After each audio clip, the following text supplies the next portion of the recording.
Ça dépend de choses que nous ne savons pas.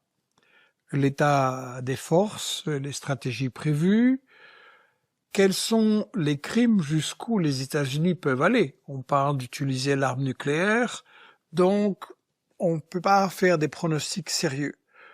Une chose qu'on voit et qu'il faut répéter, c'est que les Iraniens ont très bien préparé leur riposte, ils s'y attendaient, et ils ont fait plusieurs choses. Un, ils savent que aux États-Unis et en Israël, il y a toujours ce fantasme, si on tue le chef, c'est fini, les autres auront tellement peur qu'ils vont s'en aller. Ça n'a jamais marché.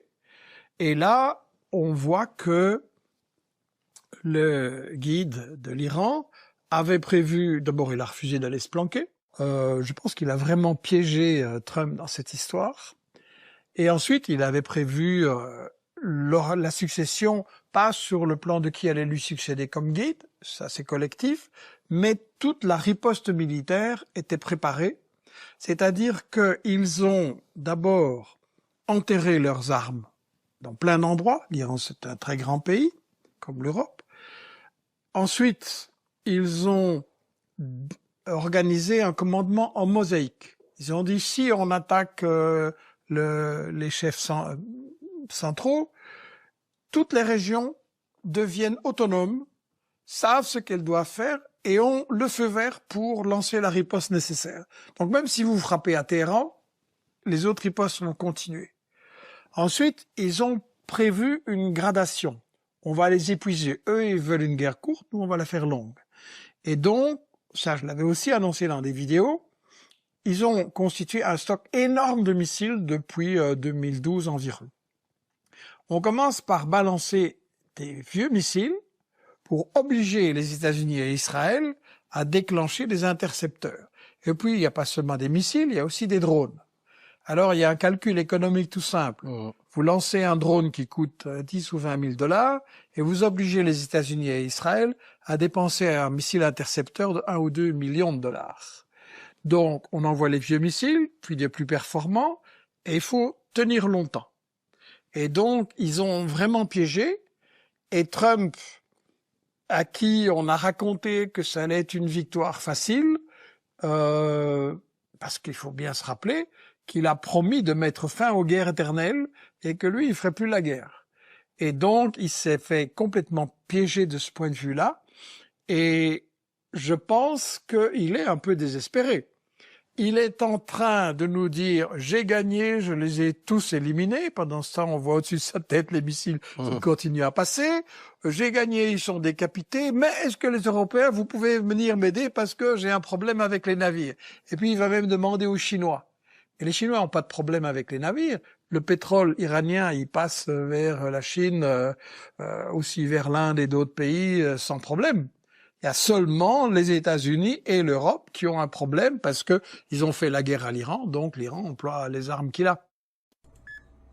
Tous les jours, des enfants iraniens sont retrouvés morts ou à peine vivants sous les décombres de leur maison. Tous les jours, des enfants libanais ou palestiniens partagent le même sort. Pourtant, leur vie, leur mort, ne méritent pas ici une condamnation claire. Et pourquoi ? Parce que les coupables sont vos amis, à Tel Aviv, à Washington. Plus fort encore, le jour même où Israël avance une loi permettant d'exécuter par pendaison des centaines de prisonniers palestiniens, vous organisez un débat uniquement sur la peine de mort en Iran. Pourquoi cette sélectivité ? Parce que moi, je suis contre ces exécutions, qu'elles se passent en Iran, en Arabie Saoudite ou en Israël. Mais vous fermez les yeux quand les bourreaux sont vos amis. Et c'est systématique. Vous sanctionnez la Russie qui attaque l'Ukraine, mais vous soutenez les États-Unis qui bombardent l'Iran. Vous condamnez la Russie qui occupe l'Ukraine, mais vous soutenez Israël qui occupe la Palestine et le Liban. Vous condamnez l'Iran, système religieux, sort des femmes, manque de démocratie, mais vous vous alliez à l'Arabie Saoudite, monarchie religieuse, sans démocratie ni droit des femmes. Vous condamnez l'Iran et son soutien au Hezbollah libanais, mais faites du business avec les Émirats, qui, eux, arment des milices génocidaires au Soudan. Vous accusez le Venezuela du manque de démocratie, mais vous vous taisez quand le Qatar abolit les élections. Quand nos alliés occupent, annexent, tuent, là ça va, pas grave, parce que c'est pour notre pétrole, nos intérêts, alors tranquille. Nous reprochons aux adversaires ce que nous permettons à nos alliés de faire allègrement, et nous allons serrer des pinces, tout sourire à Tel Aviv et à Washington. Le 2 poids 2 mesures de cette Europe ne sont pas seulement une honte, cela permet aussi de créer un monde de chaos et de guerre dans lesquels on ne veut pas vivre et on ne veut pas que nos enfants grandissent. Aujourd'hui, cette Europe n'est pas une force du bien, mais complice du crime. Ça suffit. Vis-à-vis d'Israël. Oui, c'est-à-dire que l'Israël, on la laisse avoir l'arme nucléaire, d'être en dehors des traités internationaux, et on considère qu'elle est attaquée là aujourd'hui. Emmanuel Macron. Non, ce que je veux juste dire, c'est que Emmanuel Macron. On comparait quand même Israël à la République islamique d'Iran. Ah bon? Pourquoi? Non. Alors là, moi, je vois pas. Excusez-moi, moi, je ne vois pas. Je ne fais pas de je ne fais pas. Aujourd'hui, je vois très bien où vous voulez en venir. On peut discuter de la conduite de la guerre à Gaza. On peut parler des dérives, de la dérive populiste du gouvernement israélien, ce que vous voulez. Oui. Très bien. Voilà, l'extrême droite. Dites-le. Mais ça n'empêche pas que l'essence même de ce pays est celle d'un pays démocratique, plutôt occidental ou occidentalisé. Mais ça m'est égal. Occidental, c'est pas une valeur. Occidental, ce n'est pas une valeur. Quand vous dites que ce sont des valeurs. Alors, de quoi parle-t-on quand on parle de valeurs?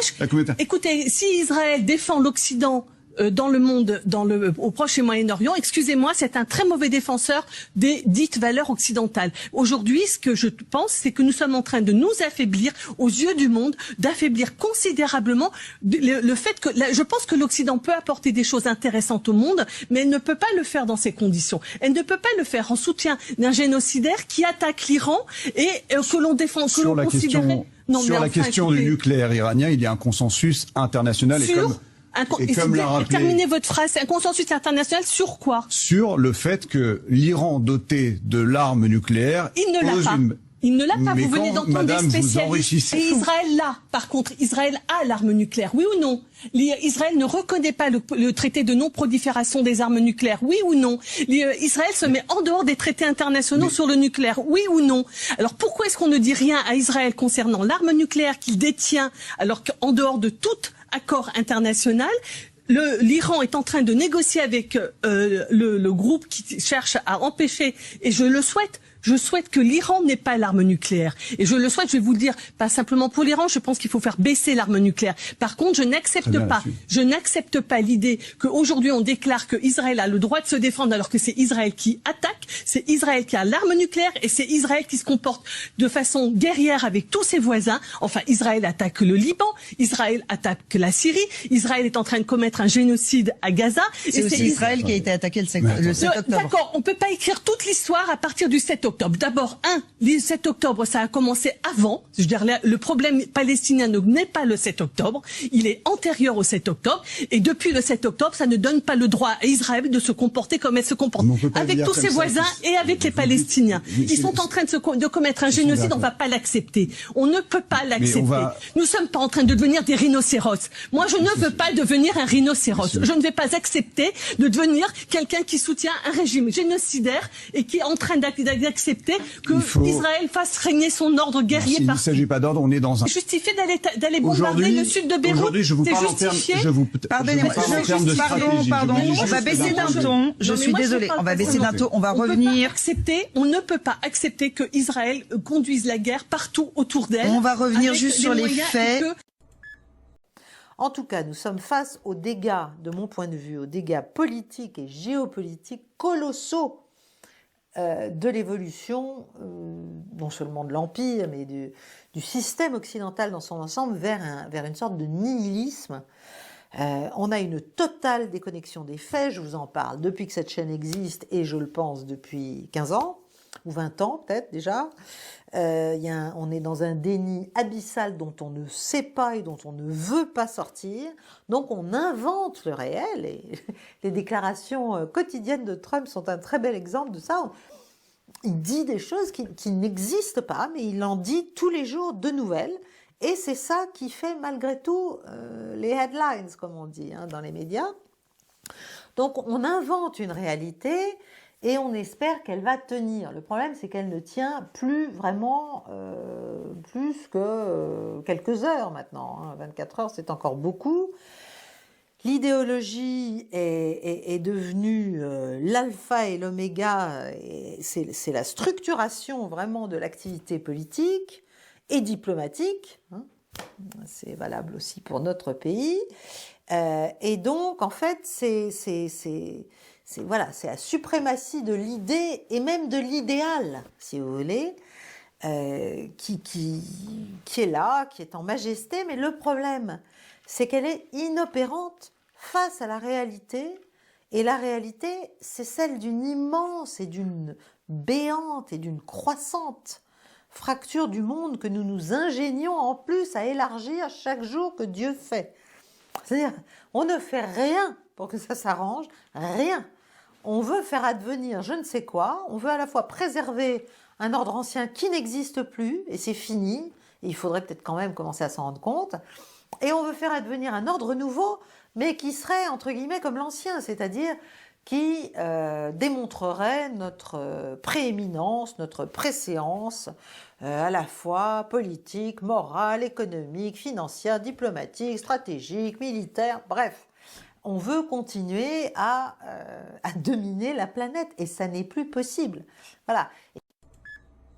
Eh bien, à part Trump donc, et ce courant-là, il y a un très très puissant courant mondialiste anglo-saxon ancien, qui est très bien représenté politiquement bien sûr par les néoconservateurs, qui sont à l'origine du Parti démocrate, mais qui ont essaimé partout dans la classe politique américaine et naturellement chez les républicains aussi. Et donc, pour ces gens-là, finalement, l'Empire américain lui-même est un moyen, est un véhicule, est un proxy d'une forme de domination. Voilà. Et c'est pour ça d'ailleurs que ce mondialisme déteste les États, cherche à les casser. Tout ce qui ressemble à une volonté de souveraineté, de protection, de sanctuarisation par le nucléaire ou par autre chose, etc. Tous les États-nations, en fait, qui prétendent exister de manière autonome et sans se soumettre, comme le font notamment tous les petits États du Golfe, aux desiderata de Washington, eh bien, tous ces gens-là doivent être détruits. Et c'est comme ça qu'on a détruit l'Irak, c'est comme ça qu'on a détruit la Libye, c'est comme ça qu'on a détruit la Syrie, c'est comme ça qu'on a détruit le Liban, même si c'était pas le même type de modèle. Et c'est comme ça qu'on essaie de détruire l'Iran. Et c'est comme ça, d'ailleurs, aussi qu'on ne supporte pas la Russie. Tout ça, c'est la même idéologie. Voilà. Donc, c'est un désastre annoncé. Voilà, c'est un désastre annoncé. Les États-Unis, qui ont l'habitude de s'attaquer à beaucoup moins fort qu'eux, se sont attaqués à des gens qu'ils imaginaient faibles, qu'ils imaginaient pas soutenus par leur population, comme d'habitude, c'est toujours la même chose. Et certes, ils sont moins forts militairement qu'eux, mais quand même manifestement beaucoup plus malins. Et en plus, avec les Israéliens, ils détruisent eux-mêmes toutes les portes de sortie en cautionnant les assassinats des responsables iraniens par Israël. Bon, Israël, c'est sa méthode, c'est comme ça qu'ils le font, on l'a vu depuis 2-3 ans de manière incontestable, que ce soit en Syrie, que ce soit au Liban, enfin bon, ils ont assassiné tous les responsables du Hamas qu'ils ont pu trouver, tous ceux du Hezbollah, etc., etc.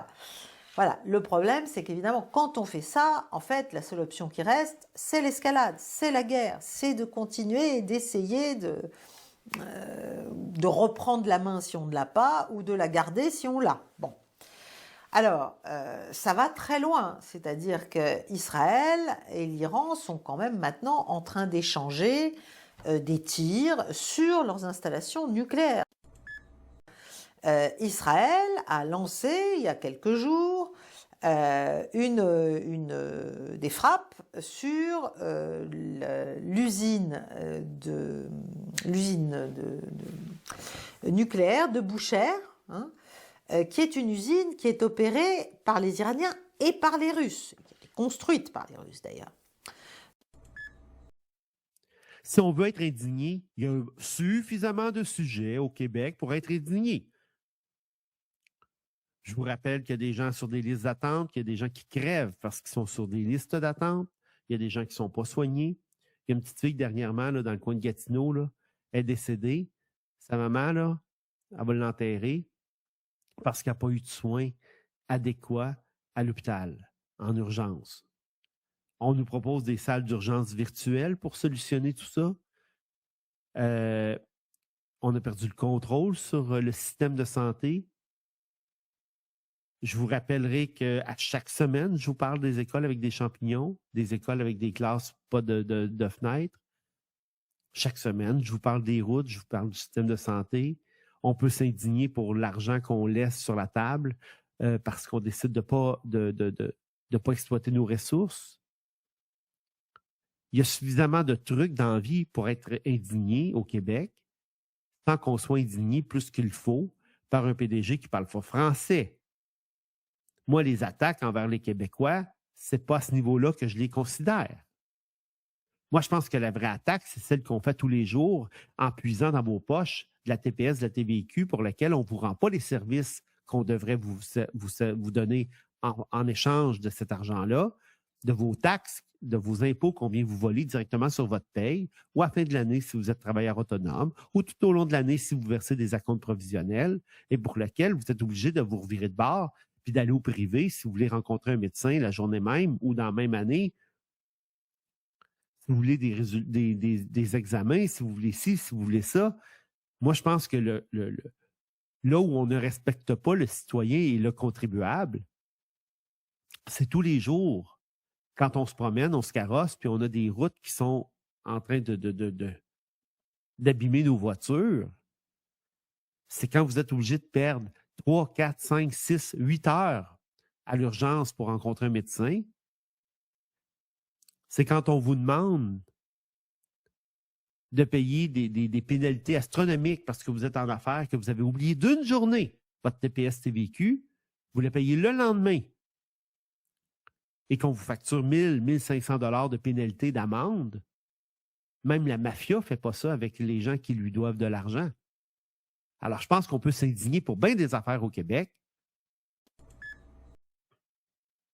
Mais moi, me parler d'experts, de ne pas les nommer, de ne pas dire qu'il y a des experts qui disent totalement le contraire, mais parce qu'on voulait plugger le mot Donald Trump, le nom Donald Trump. C'est bien important d'utiliser Donald Trump. Bien important. D'après moi, ils ont un défi chaque jour entre eux autres. Tu l'as-tu nommé au moins 5 fois aujourd'hui, toi? Toi, combien de fois tu l'as nommé? 7 fois? 5 fois? 2 fois? 4 fois? Là, gang, là, faut se ressaisir. Il faut le nommer au moins 25 fois par jour. Dans nos articles, dans nos écrits, dans nos tweets, dans n'importe où. Mais il faut le nommer. On doit détester Donald Trump de n'importe quelle façon, mais il faut le faire. Parce que nous sommes les justiciers de l'information. Nous sommes crédibles parce que nous sommes la maison de Radio-Canada. Nous sommes Radio-Canada. Et nous, on doit nommer Donald Trump. Le Journal de Québec nous apprend que le gouvernement libéral a dépensé plus de 211 millions de dollars en dépassement de coûts pour Accenture, une firme de consultants externes en informatique. Accenture recrute les développeurs pour le système QRAM. Dépassement de coûts, QRAM, et sous-traite les emplois en Inde. Là-bas, comme ici au Canada, Accenture, c'est un des plus gros locataires d'une entreprise bien connue du premier ministre, Brookfield. C'est-tu rendu normal pour les libéraux que l'argent des contribuables serve à enrichir des firmes bien connectées et les intérêts du premier ministre pendant que c'est les citoyens qui payent? Vous avez dû vous autocensurer déjà à cause de pression ou pas? Plus que jamais, je suis libre. Et parfois, c'est même gênant. Je me dis, oh là là, la liberté que j'ai de pouvoir aborder tel sujet. Je parle avec... Vous pouvez aborder tous les sujets que vous voulez? Presque. Ah. Les vaccins, vous pouvez pas... non. Ah. Les vaccins, non. CNews, la liberté d'expression n'a pas de prix.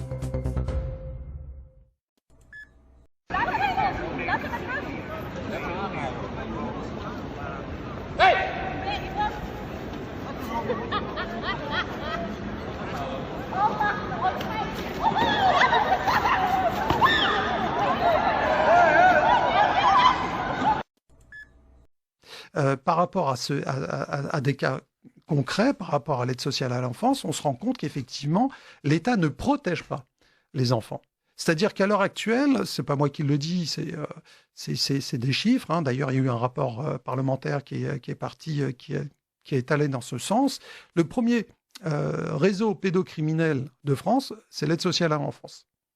C'est-à-dire que les plus gros consommateurs de pédocriminalité, de victimes, c'est déjà l'aide sociale à l'enfance. Ah, ça, c'est le rapport parlementaire qui a pointé du doigt ça, c'est-à-dire qu'on retire des enfants d'un noyau problématique, une famille dysfonctionnelle, bref, peu importe on le met soi-disant dans un lieu sécurisé qui n'est effectivement, il n'est pas du tout sécurisé, au contraire.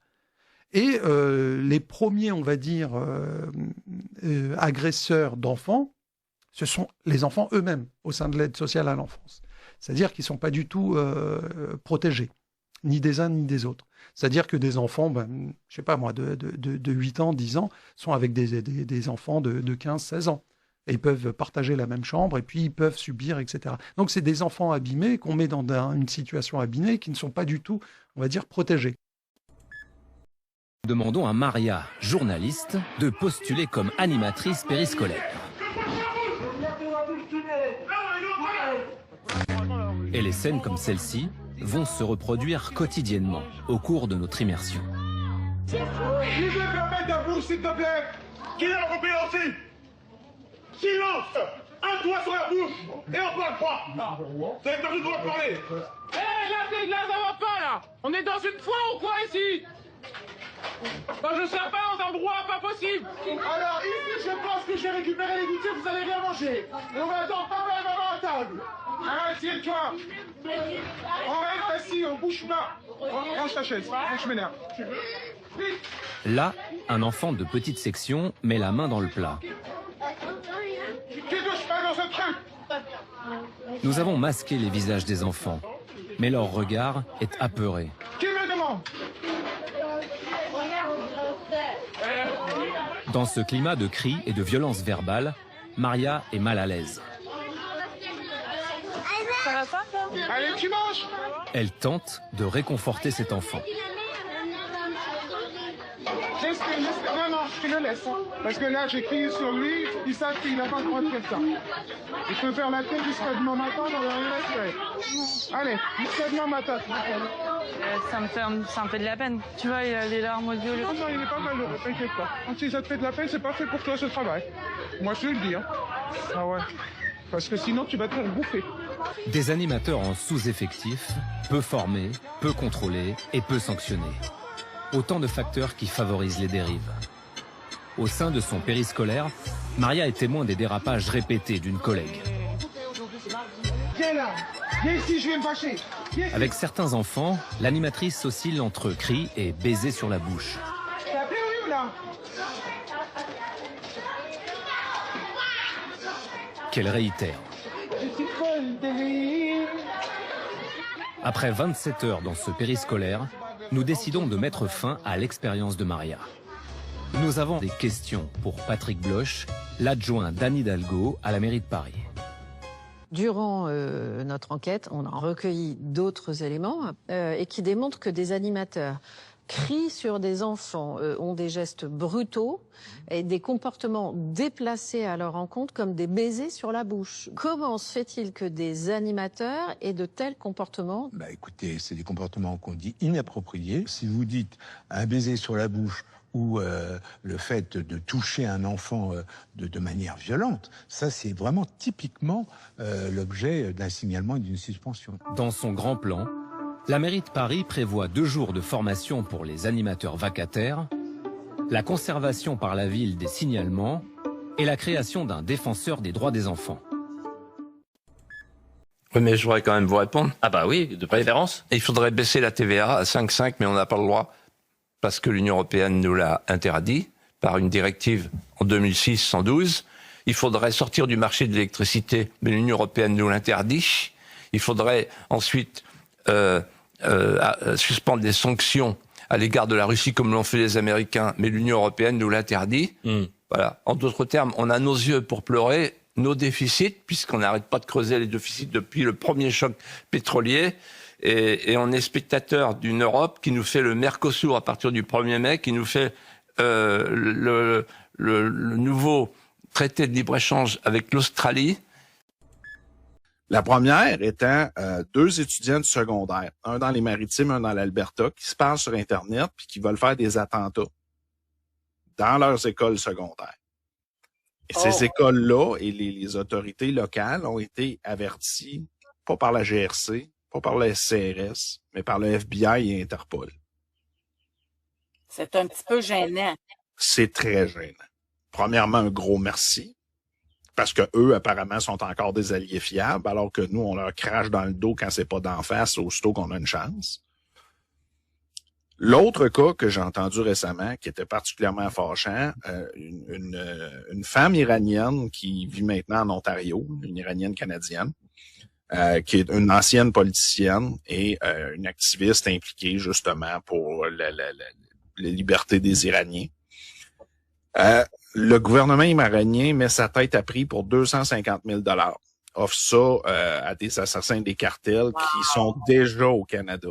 Et encore une fois, qui a averti cette dame-là que sa vie était potentiellement en danger par des assassins du cartel qui sont au Canada parce qu'on laisse rentrer n'importe qui, n'importe comment? Le FBI. Pas le SCRS, pas la GRC. Puis là, après ça, moi, je vous dis, vous êtes pas un peu gênés de huer l'hymne national américain puis de boycotter de l'alcool américain? Un scandale épouvantable, le scandale de trop. Le Conseil national de l'ordre des médecins doit être dissous sur le champ. Il s'était déjà distingué depuis la période Covid par un acharnement insupportable contre certains médecins qui allaient contre la doctrine covidiste, cette religion, et contre Big Pharma. Acharnement qui avait déshonoré le Conseil national de l'ordre des médecins. Eh bien, cette fois-ci, c'est un rapport de l'Inspection générale des finances, dont la presse révèle certains extraits qui vient de sortir et qui est accablant, notamment pour l'ordre parisien, mais plus généralement pour le Conseil national de l'ordre des médecins, et il doit être dissous. Son utilité est totalement discutable. Il y a beaucoup de pays où il n'existe pas. Il est en France issu du régime de Vichy par ailleurs. Alors on va citer quelques extraits. Ça n'est pas exhaustif. Selon le rapport, un médecin parisien définitivement condamné en 2025 pour détention d'images pédopornographiques, proposition d'ordre déplacée à un mineur serait toujours inscrit au tableau de l'ordre. Même chose pour un psychiatre condamné en 2022 pour agression à une interdiction d'exercer, qui figurerait toujours. Dans aucun de ces deux cas, je cite, l'ordre n'aurait engagé de procédure disciplinaire. Ce n'est pas que l'ordre parisien. Des achats de vin et de champagne figureraient dans les comptes sans motif explicite. 4 personnes non membres du conseil auraient perçu des indemnités de présence. Une conseillère suppléante aurait touché irrégulièrement 14 000 € d'indemnités de fonction. Ces dérives présumées s'inscrivent dans un tableau plus large. Je cite toujours, au niveau national, les indemnités des conseillers auraient progressé de 12,5 à 13,7 millions d'euros entre 2021 et 2024. Et le Conseil des Alpes-Maritimes se serait offert en 2021 une villa niçoise de 1200 mètres carrés avec piscine pour 3,9 millions d'euros destinés à ses 7 salariés. Des témoins anonymes qui sont médecins témoignent, je cite, « Ils font leur propre loi et fonctionnent comme une mafia ». Fin de citation.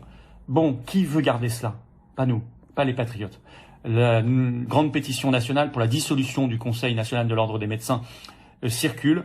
Je vais en indiquer le lien dans les commentaires autour de cette vidéo. En tous les cas, vous la retrouverez sur le site les-patriotes.fr, rubrique pétition. Dissolution immédiate.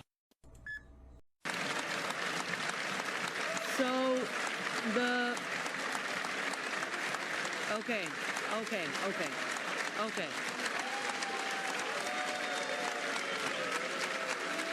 We have many votes to go through, guys.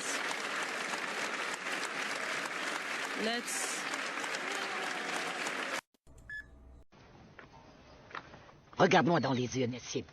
Je suis ta mère. Pourquoi je devrais me voiler? Tu es une femme. Qui c'est qui t'a mis au monde, toi et ta barbe? Lève-toi. Pourquoi je devrais me voiler? Pourquoi je devrais me cacher? Qu'est-ce que tu vois, l'esprit de Satan, un objet du désir des hommes? Si ton père ne m'avait pas désiré, sache-le, tu ne serais jamais venu au monde. Le voile avait été conseillé il y a très longtemps, pour distinguer les femmes vertueuses des esclaves, pour qu'elles soient respectées. En ce temps-là, une femme qui n'était pas voilée était considérée comme esclave, ce qui voulait dire une femme facile à posséder. Aujourd'hui, grâce à Dieu, il n'y a plus d'esclaves. Aujourd'hui, ici, toutes les femmes sont libres. Et aucune femme, écoute-moi bien mon fils, aucune femme ne doit être facile à posséder. Si les hommes ressentent du désir pour les femmes, qu'il en soit ainsi, c'est la volonté d'Allah. Mais plus jamais, jamais ils nous rendront esclaves. Nous couvrir et nous balloter comme des gros paquets pour éteindre leur désir charnel. C'est à vous de fermer les yeux s'il le faut, maîtriser vos envies sataniques, lutter contre les tentations du démon. C'est sur vos yeux qu'il faut mettre un voile, pas sur notre visage. Comme dit le proverbe, les mouches n'entrent que dans les bouches ouvertes. Ne te laisse pas manipuler par n'importe qui, mon fils. Tu es responsable de tes actes et de tes paroles. Tu as une conscience grâce à Allah. Tu n'es pas un soldat sans cervelle. Allah est grand, gloire à lui. Il a voulu que chaque être humain se sente responsable. Sois un homme, on doit se tenir droit sur ses deux jambes. Garder la tête haute, fier de soi et digne de la communauté. Si tu as la haine pour un seul homme, tu as la haine pour toute la collectivité. Et laisse notre imam tranquille. Tu entends ce que je te dis? Laisse notre imam en paix. Si tu prends sa place, attention, parce que Dieu m'en est témoin. C'est moi qui te tue si tu fais ça.